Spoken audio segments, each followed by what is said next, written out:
Wewe mtu asikudanganye, ninarudia, mtu asikudanganye. Unaweza enda kwa mganga ama ukaenda kwa pastor ukaombewa ukapata visa.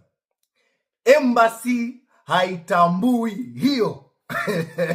Wewe ng'ombe yako uko nayo, heri uichinje ama mbuzi yako ukule, ama uza angalau hizo pesa zikusaidie. Lakini ukipeleka kwa mganga tutapata visa, ama uende kwa pastor ukatoe fungu la 10 utaombewa, ni uongo. Watu wengi ni maskini.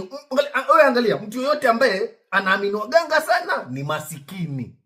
Mtu yoyote ambaye anaamini Mungu sana ni no, not Mungu. Pastor. Ya hivyo ni kitu kimoja tu, Mungu. Ni masikini hohe hai. Watu wote ambao mimi nawajua wanaamini hizo vitu mbili ni masikini. Sawa, hawana mbele, hawana nyuma.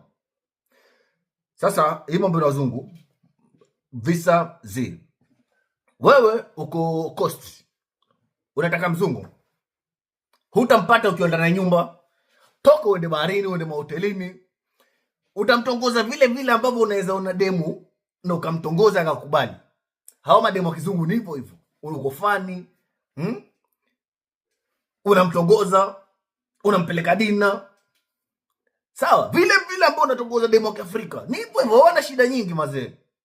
Alafu sikiza, uspendi.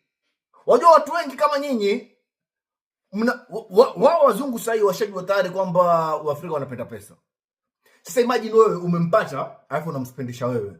Unamchukulia normal kama vile ni demo tu wa Afrika. Unaona ile mentality yake kwanza unamchange. Lakini wewe ukienda akikupeleka mahali unamsubiria yeye alipe. Mimi sikufanya hivyo. First time nilipopata yule wangu, nilimchukua mimi, nilipopeleka dinner mimi ndo nililipa. Nilipompeleka club mimi ndo nililipa. Nilimwendea kwa sister yangu, nakumbuka katuo niliorganize apikiwe chakula, mimi ndo nililipa. Ilinifikisha wapi? Huko niliko. Akili mtu wangu. Mganga sikudanganya. Wewe ndila kudanganya.